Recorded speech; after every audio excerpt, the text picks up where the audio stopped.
안녕하세요. 5월 3일 매일 성경 함께 나누겠습니다. 첫 번째 문단입니다. 모압 왕 발락이 이스라엘 자손 때문에 번민했습니다. 왜 했을까요? 이스라엘의 많은 숫자로 인해서 아모리인에게 행한 이스라엘의 일로 인해서 결국 두려움이죠. 두려움. 두 번째 문단입니다. 모압 왕 발락이 발람에게 이스라엘 백성들을 저주해 주기를 요청하였다. 왜 요청했을까요? 발람이 저주하면 저주를 받게 되기 때문에 그렇게 요청했습니다.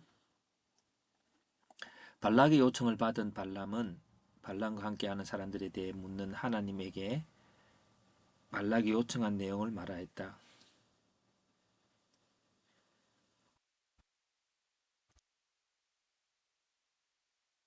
예.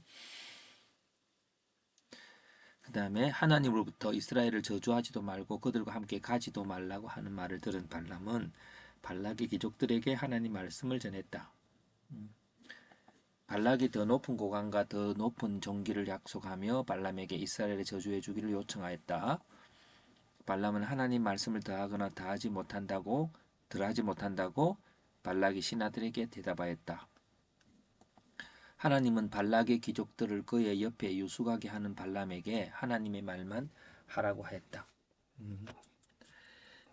예, 예, 결국 이제 전체 내용은 어, 요청하는 하나님의 저주를 기다리는 발람이죠. 하나님 말씀을 기다리는 사람들. 예, 그래서 기다리는 사람들을 이제 발람과 발락으로 나누어 보았다면 기다리는 사람들의 관계는 저주 속에서 연합하지요. 서로를 좀 저주해 달라고 그러고 발람도 저주에 대한 하나님의 음성을 듣기 원하죠. 그러나 사실 하나님은 축복하는 언어를 축복할 수 있는 관계를 세우시는 분이십니다. 자, 그 기다리는 내용은 저주하라고 하나님 말씀을 기다리고 발락 또한 저주하라는 발람의 말을 기다리고요. 기다리는 근거는 혹 하나님께서 이스라엘 저주할 수도 있기 때문에 근데 발락은 이제 발람의 신통한 영적 하나님과 함께 하나님의 영성이 있는 발람이므로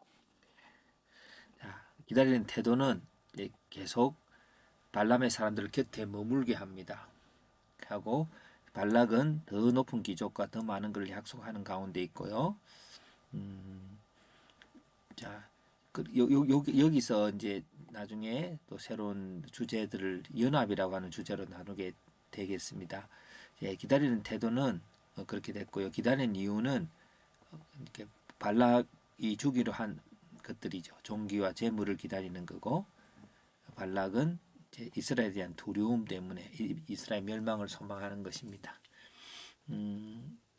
근데 여기 주기로 한 것들이 서로가 이제 여러 가지가 있겠지요. 여기 종기와 재물이기도 하지만 서로가 이제 함께 할 때 연합하는 힘이죠.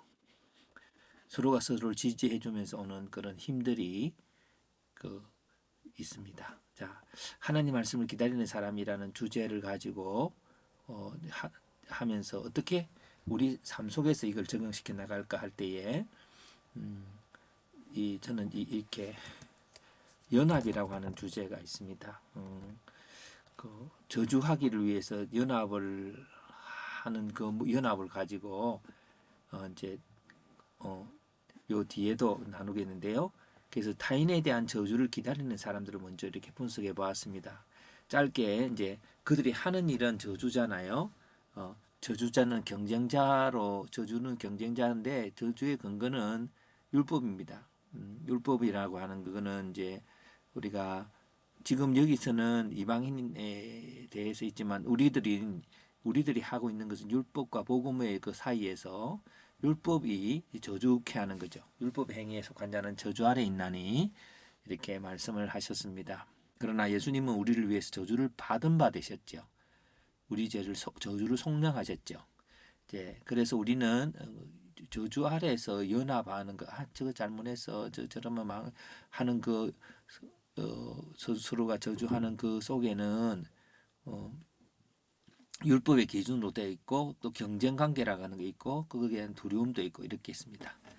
저주의 목적이 하나님의 공의 실현이고 발람이 기다렸던 것은 분명히 이스라엘 백성들이 잘못한 게 있을 것이다라고 하는 것이 겉으로는 율법이지만 속으로는 자기의 종기와 재물이겠죠. 그래서 저주의 목적은 발락일 경우는 자신의 어, 안정감을 찾는데 상대에 대한 두려움입니다. 그래서 타인에 대한 저주를 기다리는 사람들은 개인적이라면 이제 저주를 위한 연합이라는 것으로 또 한번 나눠볼 수 있었습니다. 연합하는 목적은 타인에 대한 소멸이죠. 연합하여 하는 이 남에 대한 험담. 여기 이제 험담하면은 우리의 피부에 와닿는 주제가 될 것입니다. 누군가 A라는 사람을 험담하고 그래 그렇게 했어야 되는데 잘못하고 있다라고 하는 그 율법을 근거로 서로 연합하죠. 그래서 연합하는 원리는 율법이고요. 연합하는 대상은 뭐 이런 여러 사람들이 있겠죠. 예, 오늘 삶 속에 여러 사람이 있겠고 연합하는 예 중에서 이제 헤롯과 빌라도의 연합. 헤롯과 빌라도가 전에는 원수였으나 당일에 서로 친구가 된다. 그 예수님을 멸하는 일에 그들은 서로가 친구가 됐어요. 그게 친구라고 하는 그것은 연합이 되는 거죠. 근데 그것이 저주의 연합이고 그 저주의 연합은 바로 그리스도의 반대편에 서 있는 연합이 되는 것입니다. 우리도 이런 연합들을 하게 될 때에 특별히 율법의 그 권능으로 할 때 잘 되는 것 같지만 그리스도께서 원치 않은 것입니다.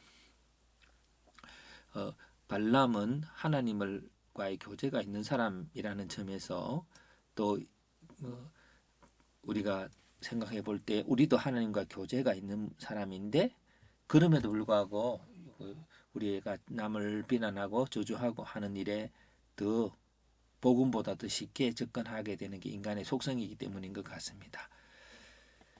그래서 간단하게 질문과 적용들을 몇 가지 생각들을 적어보면 우리는 나와 대적 인자에 대해서 함께 저주하는 자들과 연합하기가 쉽다. 그러나 하나님은 그 편에 속하지 아니함을 보여준다. 버려진 돌것이도 그 버려지는 과정에서 헤롯과 빌라도는 친구가 되었다. 저주를 위한 연합.